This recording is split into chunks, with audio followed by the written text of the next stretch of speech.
the public services. I call the honourable member Paul Goldsmith. Well, thank you, Mr. Speaker.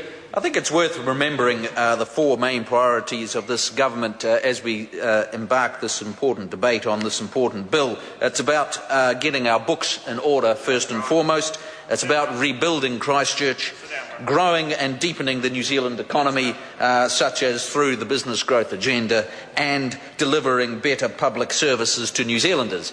And I suppose this bill is primarily focused on that last one, building better public services for New Zealanders, because we have to remember that during the last period of the Labour government, a lot of resources were poured into the public sector, a 50% increase in spending, a very large increase in the core public service over that period as well, but there was precious little to show for it.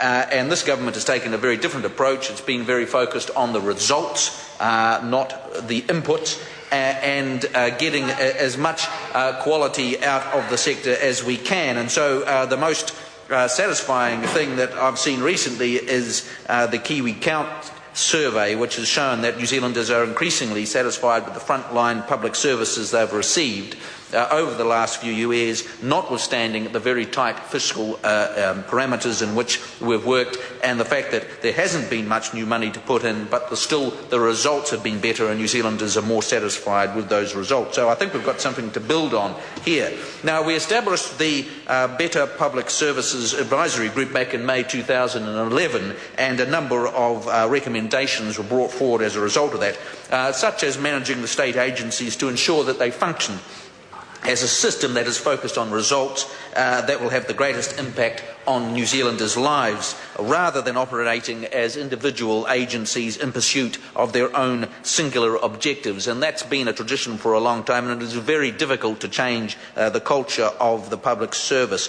And this is what this legislation is all about, and also clarifying and strengthening leadership and reducing the clutter of decision points.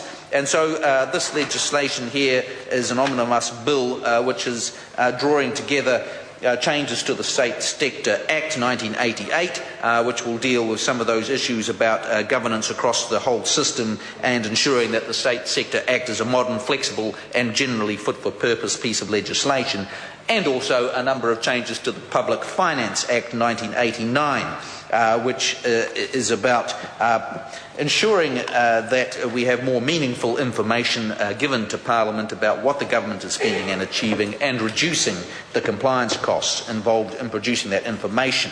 It includes shifting the default for tabling strategic information to at least once every 3 years, and improving the financial flexibility to facilitate innovation and different ways of working with the executive branch of government. So I think there's going to be a lot to discuss and debate in the Select Committee stage, and I commend this bill to the House. Thank you, Mr. Speaker.